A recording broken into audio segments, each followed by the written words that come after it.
Isso pode até ser um pouco de análise misturada com esperança, mas eu acredito que nós estamos testemunhando os 2 últimos anos do petismo e principalmente, né, do lulopetismo no Brasil. E aí eu vou explicar para vocês o porquê que eu vejo isso com informações que saíram hoje. Você me fala nos comentários se você concorda com a minha leitura ou não, se eu realmente estou deixando a esperança tomar conta da minha capacidade de leitura política. Lula não vai ser candidato em 2026, ele está com uma aprovação de 35%, a tendência é que essa aprovação vai cair ainda mais com os cortes que estão prestes a vir, nós estamos vendo a inflação aumentando, por mais que eles estejam maquiando números, estatísticas, o povo brasileiro está sentindo que viver no Brasil hoje está muito mais caro e muito mais perigoso, levando em consideração que a criminalidade voltou a subir depois de alguns anos de queda. E aí o Lula está numa situação complicada. O PT está numa situação muito complicada. Eu acho que o Lula não vai ser candidato, não porque ele não tem a idade para isso. É impressionante como esse vaso ruim não quebra fácil. Mas é porque realmente não tem mais como projetar vitória numa pessoa que está sendo, nesses últimos 2 anos do seu mandato, está sendo completamente esfacelada pela opinião pública, mesmo com toda a imprensa e a lacrosfera trabalhando a seu favor. Mas nós tivemos várias, as vergonhas internacionais, nós temos as queimadas da Amazônia, os indígenas morrendo, a dengue voltando a matar como nunca antes, as faculdades e as universidades entrando em colapso econômico, corte na educação, bom, e aí veio, sem falar, o que realmente acendeu a luz vermelha para os petistas foi o fiasco que eles tiveram nessas eleições municipais, mesmo estando na presidência. Então, Lula tinha ali uma opção, que era o Guilherme Boulos. Guilherme Boulos levou uma surra em São Paulo. A rejeição do Guilherme Boulos em São Paulo e tudo que saiu em torno do nome dele realmente tira ele como possível herdeiro do capital político do PT. E, obviamente, Lula nunca fez um esforço muito grande de deixar um legado para o próximo. Ele quis sempre centralizar o poder todo na mão dele. Aí ele tinha quem? Uma pessoa que ele pensava em colocar como possível candidata era a Gleisi Hoffmann. Mas a Gleisi Hoffmann, presidente do PT, foi responsável pelo fiasco e não só isso. Gleisi Hoffmann fez o favor, de enquanto Lula começou a falar sobre corte de gastos, ela, como presidente do PT, foi lá e participou de uma mobilização de sindicatos e entidades sociais contra o corte de gastos, ou seja, o Lula precisa fazer o corte de gastos porque ele gastou demais, o Brasil está quebrado. E o que ela faz? Ela vai lá e se posiciona contra o presidente dela. O presidente Lula ficou contrariado com a deputada Gleisi Hoffmann, comandante do PT, por ela ter endossado um manifesto de movimentos sociais e partidos políticos contra o pacote de corte de gastos em gestação no governo.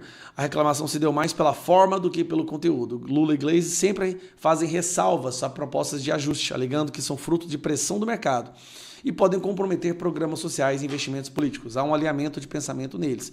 Só que ela foi publicamente, junto com movimentos sociais, no momento em que o Lula e o governo percebeu que o Brasil quebrou e essa quebradeira vai começar a ser sentida na mesa do brasileiro, no bolso do brasileiro, nos próximos meses. Tanto é que, se eles não fizerem um corte de gasto, o dólar vai passar dos R$6. E o investimento vai embora do Brasil, porque realmente, se não tem estabilidade ou responsabilidade fiscal, ninguém quer colocar dinheiro num país completamente desgovernado economicamente. Então, Gleisi Hoffmann e vários outros motivos, quando ela, enquanto presidente do PT, faz um aceno para o Hamas, faz um aceno para os terroristas, um aceno para Maduro, tudo isso, obviamente, minou a possibilidade dela ser a futura candidata. O Haddad já foi o candidato uma vez, perdeu, então ele já tem uma derrota nas costas e a economia está indo de mal a pior. O Haddad, o petismo, não vê ele como uma grande possibilidade de ser um possível candidato à presidência, porque ele está sendo um dos carros-chefes do colapso econômico, que vai ser sentido por todos. E aí o Lula começa a aventar um outro nome, que é esse aqui, ó. Ministro petista terá nome testado em pesquisa presidencial. O chefe do MEC, Camilo Santana, entrou no radar do petismo como alternativa pós-Lula. Repare, eles já estão buscando uma alternativa pós-Lula, então eles já sabem que o Lula não vai ser candidato em 2026. Eu acho que nos bastidores o Lula já deixou claro que ele não vai ser candidato, não só pela idade. Ele sabe que se ele for candidato, ele vai ser candidato para perder, não importa quem esteja do outro lado. O desgaste, péssima aprovação em 35%, que continua baixando. Esse ano eles já perderam 7%, já perdeu 7% na sua aprovação. Então tudo leva a crer que até o final desse mandato o desgaste dele vai estar irreversível, ele precisa achar um outro nome para representar o PT. Aí ele pegou esse cara.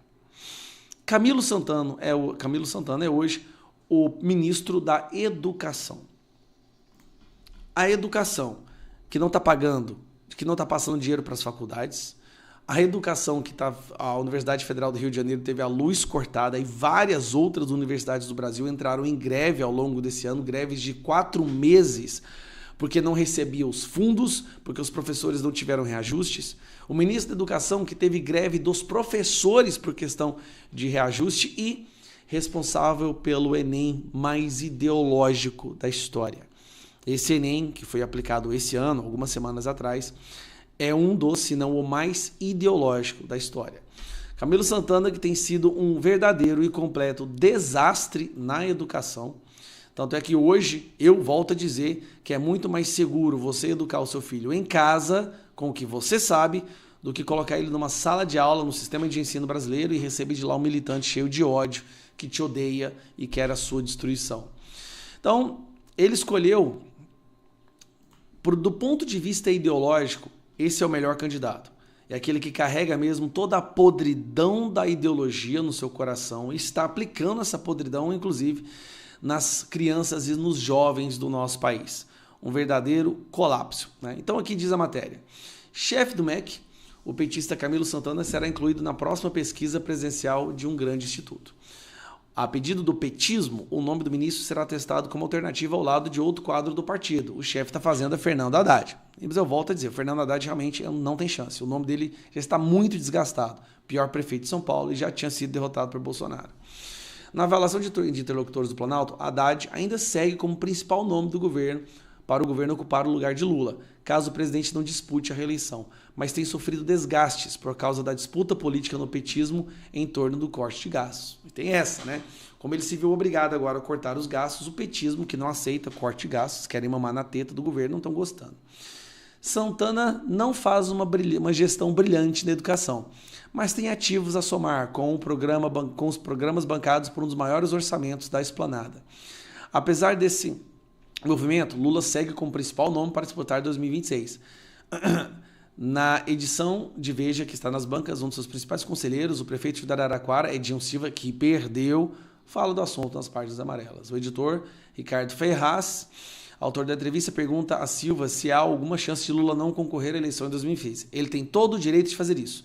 Já se doou demais à vida pública brasileira, mas conhecendo Lula tão bem, se a eleição fosse hoje, ele seria candidato com certeza. Ou seja, a conversa dentro do petismo é que o Lula talvez não seja o candidato em 2026 e ele não tem um herdeiro do capital político.